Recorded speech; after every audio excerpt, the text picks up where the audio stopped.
요한복음은 예수님의 부활에 관해서 다른 공간 복음서 마태, 마가, 누가복음에 비해서 한 장 더 많은 분량을 말하고 있습니다. 특별히 요한복음서에서는 두 가지의 의미를 예수님의 부활에 관하여서 바라보고 있다라고 말할 수 있겠습니다. 그것은 부활절 이후 예수님의 구체적인 사실에 관한 과거의 이야기를 문자 그대로 보여주고 있는 것이지요. 그러나 그것은 단지 예수님께서 부활 이후의 모습이 어떠했다라고 하는 그런 과거 이야기만으로 그치는 것이 아니라 그로부터 시간이 흐른 현재 요한 공동체의 이야기를 함께 하고자 한 것이라고 말할 수 있겠습니다. 그때와 지금을 시간적으로 연결시키는 방법으로서 과거를 회상하는 것이라 말할 수 있습니다. 요한복음 저작 당시로 말할 수 있는 그 현재는 이미 지도자 베드로는 순교한 상태입니다. 그리고 사도 요한마저 죽음이 위태로운 상태였고요. 또 요한 공동체는 로마인들과 유대인들 양측으로부터 아주 강한 많은 박해와 시련을 당하고 있는 고통의 삶의 자리를 살고 있었습니다. 그때 우리들에게 부활은 도대체 어떤 의미가 있는가? 우리들에게 예수님의 부활은 도대체 어떤 의미를 가져다 주는지 아마 그 물음은 2021년을 살아가는 오늘 우리들에게도 너무나도 선명하게 다가오는 것이라고 말할 수 있겠습니다. 사랑하는 여러분이요, 부활은 이렇게 혹독한 겨울의 자리를 지나고 맞이하게 되는 이듬해 봄의 새싹과도 같이 생명을 잃어버린 땅을 동산으로 바꿔버리는 하나님의 놀라운 신비로운 능력인 줄로 믿습니다. 그러니 저와 여러분들의 삶 속에 오늘 이렇게 팬데믹이라고 하는 고난의 삶의 자리는 어쩌면 봄을 맞이할 수 있는 더 정확한 삶의 자리다라고 할 수 있겠습니다. 우리 모두 부활절을 지난 첫 번째 주일을 맞은 오늘 이 순간 다시 한번 잃어버린 부활을 회복하고 능력을 다시 회복하고 정말 부활이 생각 속에 멈춰 있지 않고 여러분의 삶의 자리 속에 고난의 자리 속에 꽃처럼 피어나기를 주의 이름으로 축원합니다. 아멘. 1절의 말씀을 함께 같이 읽어봅니다. 시작. 그 후 예수께서는 디베라 바다에서 제자들에게 다시 자신을 나타내셨는데 그 나타내심은 이러합니다. 1절 짧은 구절 속에서만 분명히 우리 눈에 띄는 것은 나타나다라고 하는 단어입니다. 한 단어를 벌써 두 번이나 사용하고 있습니다. 그냥 평범한 나타남이 아니지요. 이 나타남은 분명히 우리들에게 무엇인가를 강하게 도전하고 있습니다. 그래서 저는 오늘 말씀을 통해서 첫 번째 이렇게 말하고 싶습니다. 부활은 나타나는 것이다 라고 말하고 싶습니다. 우리 옆 사람들에게 한번 축복합니다. 부활은 나타나는 것입니다. 아멘. 지금 제 말과 우리의 서로 인사가 우리들만의 메시지가 아니라 오늘 9절 1절부터 마지막 14절이었는데 14절에서도 바로 이 단어를 강조하고 있습니다. 14절을 제가 읽어봅니다. 예수께서 죽은 사람들 가운데서 살아나신 뒤 제자들에게 나타나신 것은 이것이 세 번째였습니다. 14절에도 역시 나타나다라는 단어를 사용하고 있지만 그냥 나타남이 아니라 바로 이번이 세 번째 나타남이라고 말하고 있습니다. 요한복음에서 세 번이라고 하는 것은 단순한 숫자의 수요가 아니라 완전함, 온전함의 상징이라고 할 수 있겠습니다. 두 번은 예루살렘에 제자들이 머물던 집에서 부활절 저녁에 나타나셨죠. 안식 후 첫날 저녁 때에 제자들에게 나타나셨고, 두 번째는 안식 후 8째 되어지는 날 도마를 위해서 나타나셨습니다. 왜냐하면 도마는 그때 없었기 때문입니다. 부활이 있었던 안식 후 첫날 저녁에 그 자리에 있지 않았기에, 그 자리에 있지 않았던 것은 여기 우리 모두도 마찬가지죠. 또 혹시 그때 계셨던 분이, 우리는 사실 의심 많은 도나만이 아니라 그때 그곳에 있지 않았던 우리를 위해 주님이 친히 나타나 주셨습니다. 마지막 세 번째는 지금 오늘 본문 말씀 요한복음 21장에서 디베레아 바다에서 나타나신 것입니다. 앞서 두 번은 예루살렘에서 나타나셨다면 마지막 세 번째는 갈릴리 디베랴 바다에 나타나셨던 것입니다. 부활하신 예수님께서 사실 가장 먼저 하시려 했던 일은 갈릴리에서 제자들을 만나려고 하셨던 일입니다. 마태복음 28장 7절의 말씀인데요, 제가 읽어봅니다. 그리고 빨리 가서 그분의 제자들에게 예수께서 죽은 사람 가운데서 살아나셨고 너희보다 먼저 갈릴리로 가시니 그곳에서 너희가 예수를 보게 될 것이다 라고 말하라. 자, 이것이 내가 너희에게 전하는 말이다. 네, 먼저 갈릴리로 가시니 예수님께서 무덤 문을 나오시면서 그의 시선은 사실 예루살렘이 아닌 이렇게 갈릴리를 향하고 계셨다라는 사실이 우리들에게 굉장한 감동과 그리고 삶의 방향을 우리들에게 분명하게 제시하시는 부활의 방향이라고 할 수 있습니다. 성공의 꿈을 안고 상경하려고 했던, 출세하려면 서울로 가라라고 하는 말이 어찌 우리만 해당되겠습니까? 당시 유대인들도 마찬가지였습니다. 갈릴리에, 특별히 갈릴리에서는 선한 것이 나타날 수 없겠지만 나사렛은 더욱더 말할 것 없는 촌 그 자체였던 것이지요. 그들에게도 역시 영광과 삶의 승리와 성공은 역시 예루살렘에 있었습니다. 그런데 부활하신 예수님께서 갈릴리에 가서 만나자라고 하는 것이 얼마나 감동인지 모르겠습니다. 그것도 특별히 갈릴리라는 말을 쓰지 않고 디베랴 바다라고 말하고 있습니다. 디베랴 바다라고 하는 것은 요한복음에서만 등장하는 명칭입니다. 본래 갈릴리 바다이지만 디베랴라고 하는 억양 속에서 우리가 느낄 수 있는 것처럼 헤롯 안티파스가 주후 25년경에 로마 황제 티베리우스를 기념하기 위해서, 쉽게 말하면 잘 보이기 위해서, 티베리우스 황제에게 잘 보이기 위해서 갈릴리 바다 서쪽 해변에 도시를 건설하고 그 도시 이름을 디베랴라고 일컬으면서 그 도시로 말미암아 갈릴리 바다 전체가 디베랴 바다라고 그렇게 일컫게 된 것입니다. 우리도 나라를 잃었을 때 우리의 고유한 이름을 많이 잃어버리고 강제로 부여되어진 이름을 썼었던 것을 생각해 본다면 지금 이 디베랴라고 하는 이름이 사실 그렇게 영예로운 이름이 아니다라는 것을 우리는 알게 됩니다. 황제를 기리고 황제의 영예를 위하여 황제의 녹을 먹고 살아가는 그러한 그 시대 사람들의 한 지평이 디베랴 바다 속에서 느껴질 수 있는 것이지요. 오늘날 이 시대를 살아가는 우리도 마찬가지 아닐까요? 디베랴 바다와 같은 이 세상에서 정말 우리는 왕이신 하나님을 높이고 있으며 그리스도의 사명을 알고 그것을 수행하며 살아가고 있는지 오늘의 본문의 배경이 너무나도 생생하게 풍경화처럼 우리들에게 도전하고 있습니다.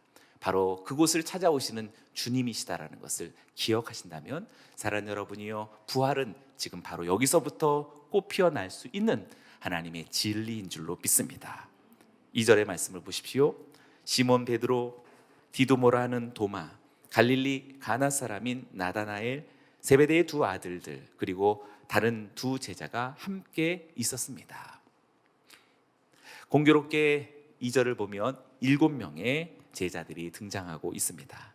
이름이 등장하고 있는 것은 3명 뿐이지만 두 사람씩 두 그룹을 말해주고 있어서 7명의 남성들이 이 2절 속에서 보여집니다. 상징적인 의미를 갖기에 충분한 그런 제자들의 숫자입니다. 12제자가 아니라 7명의 제자인 것은, 12제자라는 것은 공동체적인 어떤 제도적인 것을 말해주고 있기에 일부러 7명이 된 것 같습니다. 너무나도 합당하다고 생각됩니다. 이 7명은 여기 있는 여러분들 모두를 가리키는 것인 줄로 믿습니다. 독일 성서공의 성경의 해설 속에는 바로 여기에 7명이 요한계시록에서 말하고 있는 7 교회를 지칭하는 것과 마찬가지의 의미를 갖는다라고 잘 해설해 주었습니다.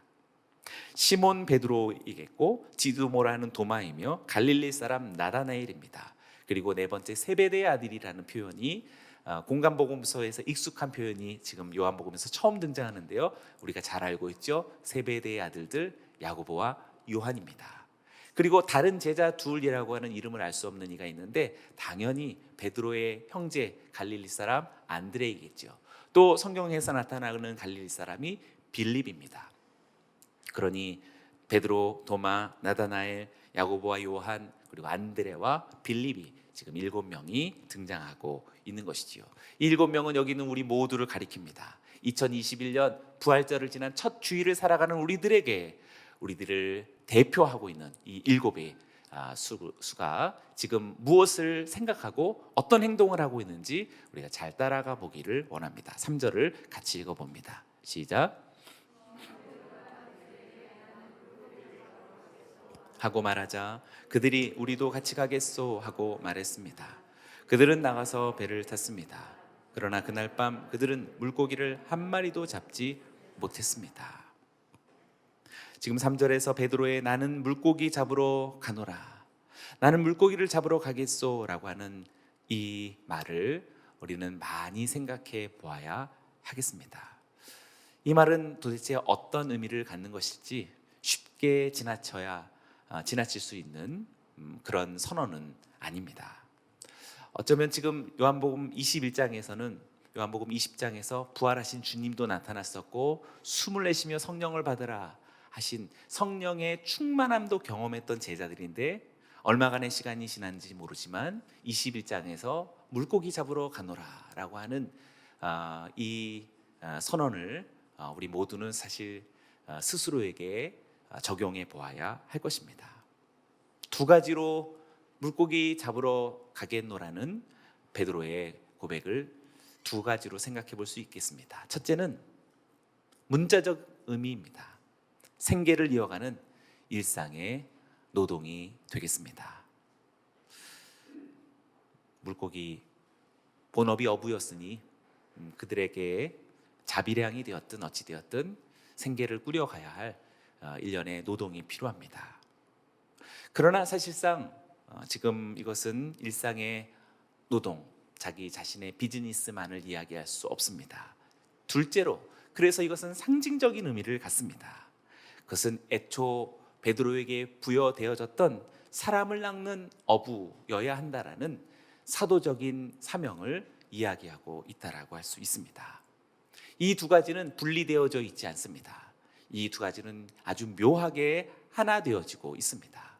그리고 어떻게 첫 번째를 수행해 나아가며 일상적인 노동을 수행해 나아가며 두 번째 사도적인 사명을 성취해 나아가고 있는지에 대한 진실은 여러분들의 마음과 양심 속에 있습니다. 여러분들의 영혼 안에 그 진실은 살아있는 것이라고 말할 수 있습니다. 생각해 보십시오. 우리는 우리들의 사업과 비즈니스가 잘 돼서 비교적 안정적인 삶을 살게 될 때 만족할 수 있는 분들이라면 여러분들은 벌써 두 번째를 잊은 사람이라고 말할 수 있습니다. 여러분은 남편의 사업이 잘 되고 자녀가 아무 문제 없이 우수한 자녀들이라고 했을 때, 그리고 모두 가족 구성원들이 다 건강하다고 했을 때 정말 은혜를 많이 받고 있다라고 만족하는 여러분이라면 오늘 말씀을 정말 우리는 경청해야 합니다. 우리는 그러면 그럴수록 가슴 깊은 곳에서 흘러나오는 무엇인가 설명할 수 없는 목마름을 느낄 수 있어야 합니다. 그리고 진실한 고독을 느낄 수도 있어야 하겠습니다. 그러면서 우리는 이렇게 사는 건 아닌데 라고 하는 태생적인 영혼의 목마름과 고독을 알아야 할 여기는 저와 여러분들입니다. 특별히 예수 그리스도의 십자가와 방금 전에 불렀던 찬양 난 믿네 난 믿네 라고 하는 그런 진실한 고백이 정말 나의 진정한 신앙 고백이 되어진다면 지금 여기서 이렇게 사는 건 아닌데 라고 하는 분명한 자기 물음이 있어야 합니다. 수년 전 신방을 했을 때 그 신방의 가정은 아주 유복한 가정이었습니다. 그리고 남편도 우리나라 굴지의 기업에서 아주 중요한 위치에서 일하고 있었던 그런 분이셨습니다. 그러나 신방 속에서 많은 지난 날들을 우리가 점검하고 돌아보다가 오늘 본문 말씀을 가지고 함께 같이 나눴을 때 그 남편분께서 정말 폭포수와 같은 눈물을 흘리면서 지난 날들의 하나님과 어떤 관계였고 또 그리스도의 어떤 제자였는지를 스스로가 고백했습니다. 그러면서 아마도 지금 그것을 놓친 자신의 삶에 대한 아주 가슴 아픈 제가 민망할 만큼 너무 서글프게 그렇게 우셨습니다. 우리는 아침이 밝아오면 물고기 잡으러 간다라고 집을 떠납니다.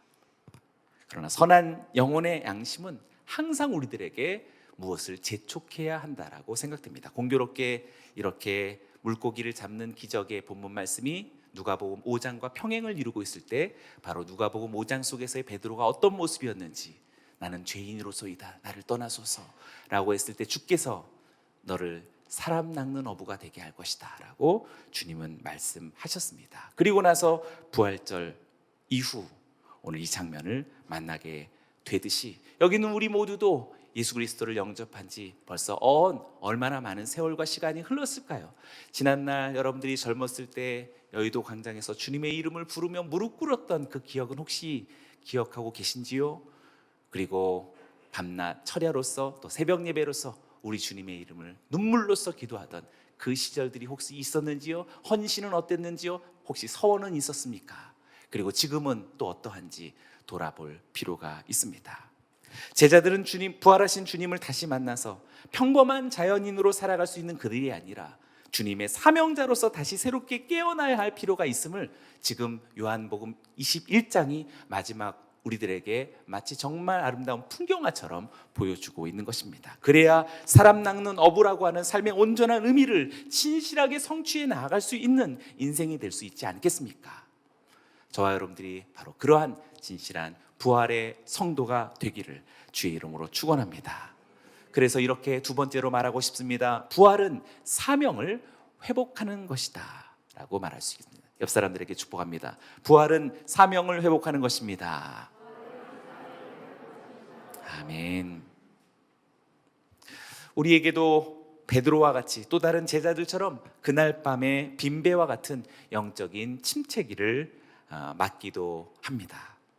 어느덧 주님에 대한 첫사랑을 잃어버렸고 부활에 대한 감격을 상실한 지도 오래되었죠. 그래서 사실 오래된 지도 잘 모를 수도 있습니다. 그리고 감각을 잃어버린 건지도 잘 모를 수도 있습니다. 그냥 부활절을 지나간 것뿐인 거죠.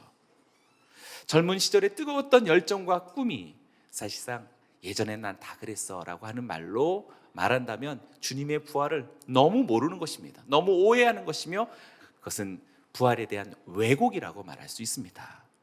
성령의 충만한 체험이 아득하게 잊혀져 가고 있다면 그것도 역시 우리의 신앙은 문제가 있는 것이라 할 수 있습니다. 형식적인 신앙과 일상적인 일들에 우리들의 모든 시간, 우리들의 관심이 함몰되어져 있다면 그것도 역시 우리들의 부활은 잊혀진 것이라 할 수 있습니다. 그래서 우리가 해야 할 가장 중요한 일은 부활하신 그리스도를 다시 찾아야 합니다. 전인격적으로 찾아야 하며 그분이 내 안에 내가 그분 안에 거하는 이 놀라운 영적인 신비를 다시 회복해야 할 것입니다. 그것이 부활 이후 50일을 향하여서 나아가는 기쁨의 50일, 오순절을 향하는 여정이라고 할 수 있겠습니다. 사랑하는 남양주의 성도들이여, 영상으로 예배하는 우리 존귀한 성도들이여, 정말 부활하신 그리스도를 다시 만나고 그분이 우리의 눈앞에, 우리 현존에 다시 역사하는, 정말 성령이 역사하는 그러한 성도와 교회가 되어지기를 주님의 이름으로 축원합니다. 예수 그리스도는 우리들의 꿈입니다. 꿈을 잃어버리면 모든 것을 잃어버리는 것입니다. 예수님을 잃으면 모든 것을 잃는 것입니다. 예수가 없는 배가 빈배이며 예수님으로 가득 찬 배가 만선입니다. 절대 사업이 잘 되는 것이 만선이 아니며 사업이 안 되는 것이 빈배가 아닙니다. 예수를 잃은 것이 빈배이며 부활하신 예수님과 함께하는 삶이 만선의 인생인 줄로 믿습니다.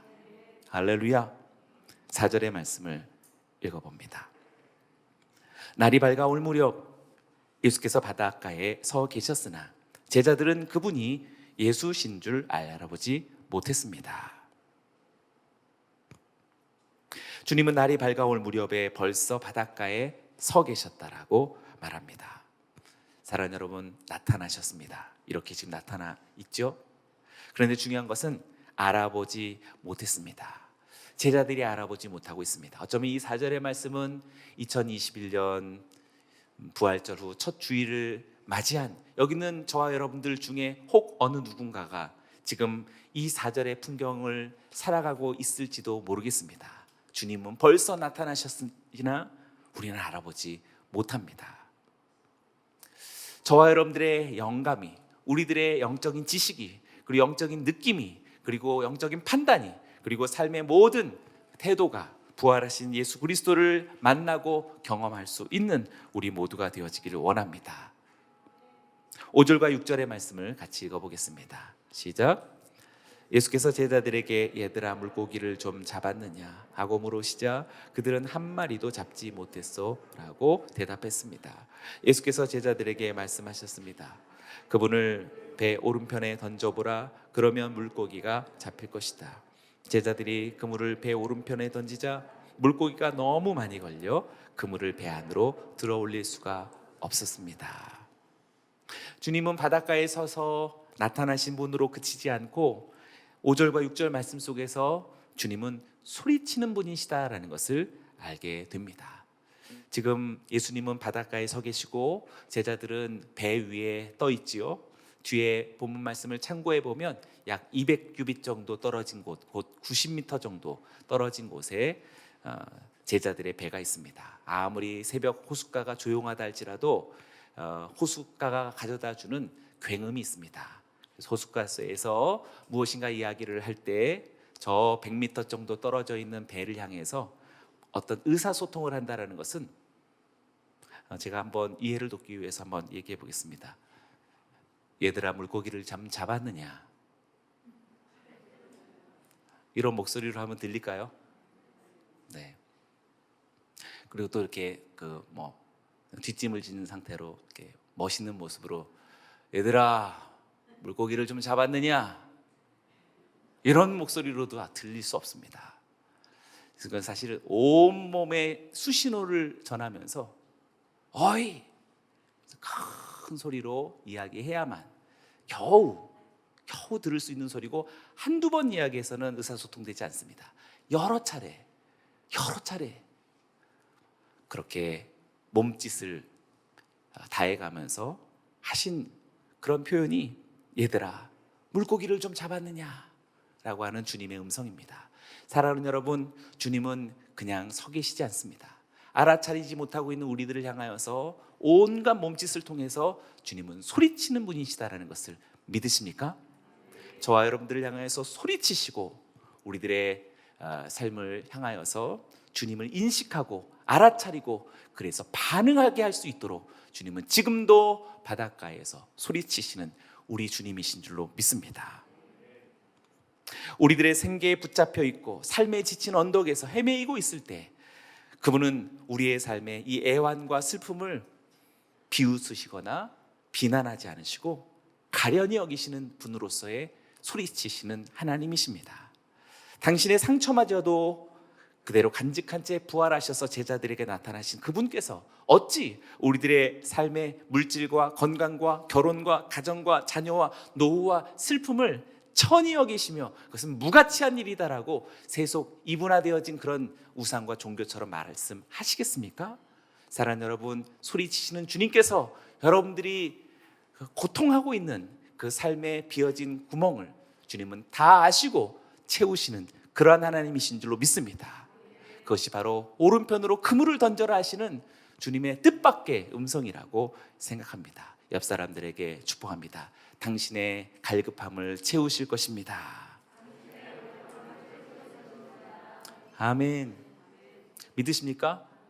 우리가 그것을 못 믿으니까 부활하신 주님께로 나아가지 못하고 다시 삶의 자리, 그것에 우리의 마음이 급급하고 빼앗긴 채 부활의 주님을 향하여서도 망설이다가 다시 삶의 지금 긴급한 문제들에 서둘러 사로잡혀 그것을 위해 살아간 지 10년, 20년, 30년 평생 그런 모습으로 살고 주님의 부활은 아직도 마음속 저편 속에 갇혀 있을 따름입니다. 그때 오늘 주님의 말씀을 요한복음을 통해서 들려주는데 이렇게 희망적으로 알아차리는 제자들이 생겨납니다. 7절의 말씀도 같이 읽어봅니다. 시작. 예수께서 사랑하시던 제자가 베드로에게 말씀했습니다. 주이시다.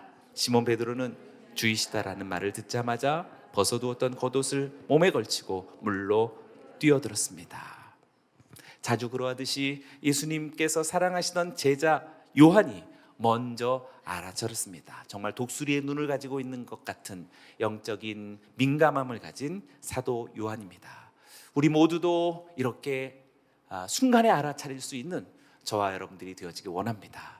2021년 부활절이 지난 우리들에게 지난 날보다 더 깊은 영성, 더 섬세한 영감, 그리고 만물을 보고 사물을 보고 사건을 맞이할 때 지난 날들처럼 그저 세상적인 판단과 기준으로 생각하지 않고 주님의 음성으로서 분별할 수 있는 우리 모두가 되길 원합니다. 그러나 요한만 훌륭하지 않습니다. 후에 베드로가 벗고 있던 옷을 순식간에 차려입고 바다에 뛰어들었다라고 이야기하고 있습니다. 정상적이지 않죠? 입고 있던 것을 벗고 뛰어드는데 벗어두었던 겉옷을 입고 뛰어들어간 것은 순식간적인 생각 속에서 무엇인가 판단한 것입니다. 우리는 알아차리는 것도 중요하지만 또한 행동하는 것이 역시 중요함을 베드로를 통해서 보게 됩니다. 순식간에 어떻게 겉옷 입을 생각을 했을까? 그것은 부활하신 예수님에 대한 그가 생각할 수 있었던 경외함으로서의 표현이라고 말할 수 있고, 이것은 지극히 아름답고 감동적인 예배적 광경이라고 말할 수 있겠습니다. 미약하게나마 베드로에게 예배자의 영성이 살아 움직이고 있다는 사실을 보게 됩니다. 사랑하는 여러분, 여러분은 순식간에 알아차릴 수 있는 요한의 눈뿐만 아니라 순식간에 겉옷을 입고 뛰어들어야겠다라고 하는 용기는 있으십니까? 어쩌면 부활이란 바로 이렇게 알아차릴 수 있는 영감은 물론이요, 뛰어들 수 있는 예배적인 자기 헌신과 그리고 결단이라고 말할 수 있겠습니다. 2021년 부활절, 우리 모두에게 부활의 신앙이 사색의 신앙이 되지 않기 원하고, 그리고 깨달음의 종교와 같이 어떤 우리가 연구하고 성찰에만 머무는 그러한 철학과도 같은 종교가 되지 않기 원합니다. 부활은 우리들의 삶 자체가 되고 일상의 자체가 되어지길 주의 이름으로 축원합니다. 여러분에게는 그러한 DNA가 있다라고 저는 확신합니다. 주 예수 그리스도를 믿고 성령의 세례를 받은 여러분들에게는 이미 알아차릴 수 있는 능력이 있으며 뛰어내릴 수 있는 용기가 있으며 겉옷을 입어야 한다는 영성이 여러분들에게 있는 줄로 믿습니다. 할렐루야. 베드로가 바다를 헤엄친 거리는 50칸쯤 되었다라고 말합니다. 200규빗이지요. 앞서 언급한 것처럼 약 90m가 됩니다. 그는 이 겉옷을 입은 채 90m를 헤엄치는 이 광경을 여러분의 마음속에 한번 떠올려 보시기 바랍니다. 그리고 우리는 이 장면을 잠시 머물러야 합니다. 우리는 여기서 일종의 보이지 않는 선 하나를 발견할 수 있습니다. 지난 며칠 전 안나스의 집에서 문 앞에 딱 우두커니 서 있었던 베드로를 기억해야 합니다. 예수님은 문 안으로 들어가시고 베드로는 더 이상 들어갈 수 없는 채 문 밖에 서 있었습니다. 멈춰져 있는 이 선을 이제는 베드로가 이 90m를 헤엄치면서 건너가고 있습니다. 지난날 예수님께서는 물 위를 걸어서라도 제자들에게 오셨지만 부활하신 예수님은 바닷가에 서서 기다리고 계십니다. 왜? 우리 모두에게 DNA가 있기 때문입니다.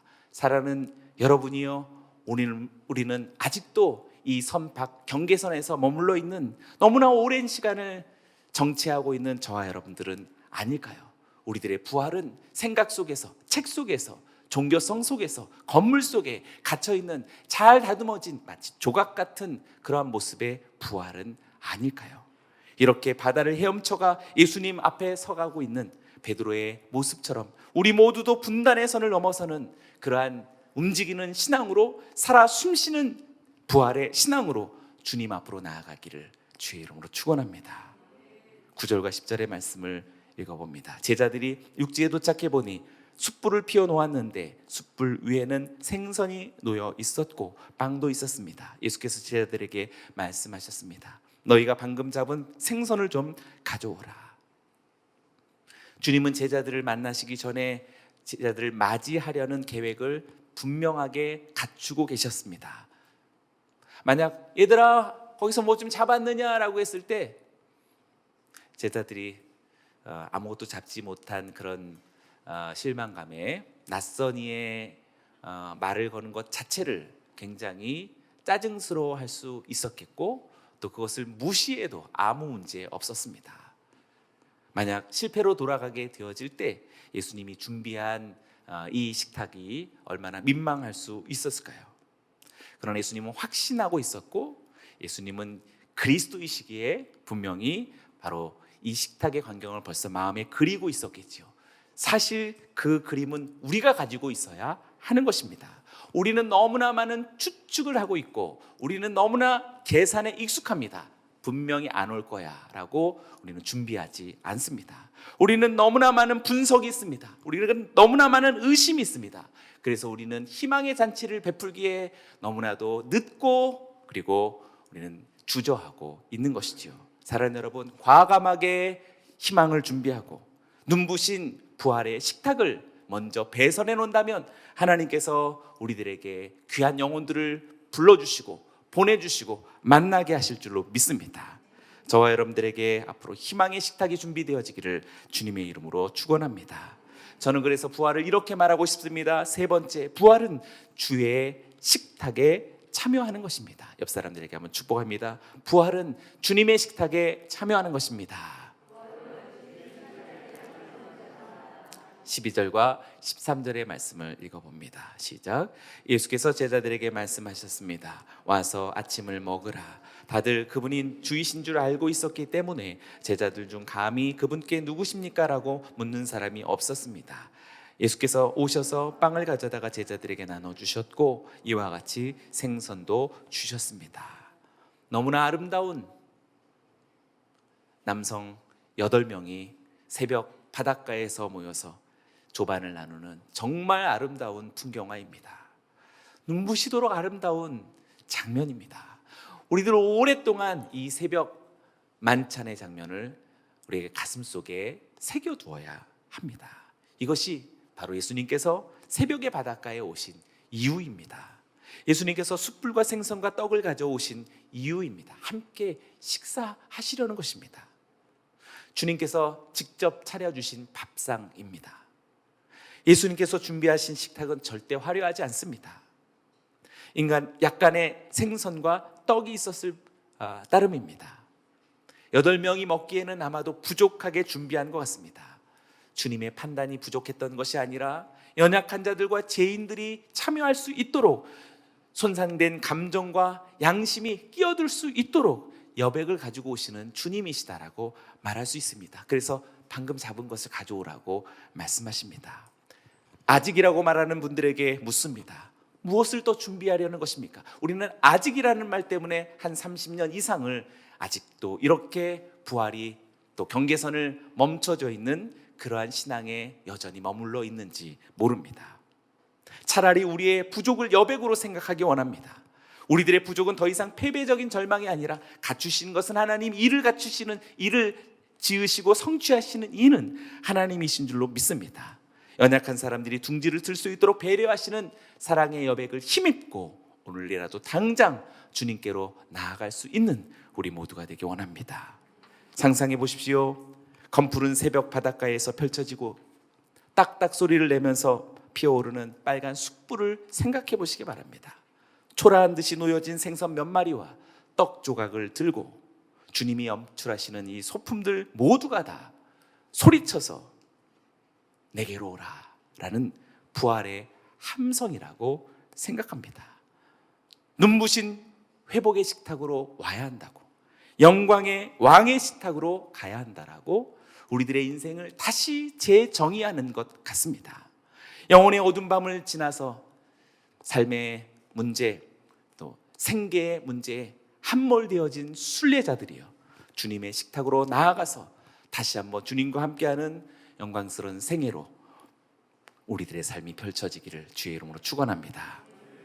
요한복음 4장 34절은 이렇게 주님의 양식을 우리들에게 말해주고 있습니다. 같이 한번 읽고 마칩니다. 시작. 예수께서 내 양식을 나를 보내신 분의 뜻을 행하고 그분의 일을 완성하는 것이다. 30대 청년의 이런 이런 말을 어떻게 할 수 있을까요? 그리스도시니까 하는 것이지만 너무나도 멋지지 않나요? 멋지다고 해주시면 너무나도 아름답습니다. 나의 양식은 나를 보내신 분의 뜻을 행하고 그분의 일을 완성하는 것이다. 할렐루야. 여기는 저와 여러분들의 생애도 물고기 잡으러 가노라. 물론 물고기 잡아야죠. 그러나 물고기 잡으러 가면서도 나의 진정한 노래, 꿈, 즐거움, 희망은 사람을 낚는 어부가 되리라 라는 그 웅장한 선언이 부활 첫 주일 우리 모두에게 한 사람도 남김없이 다시 주님 앞에 고백되기를 주의 이름으로 선포합니다. 우리 하나님께 영광의 박수 올려드립니다.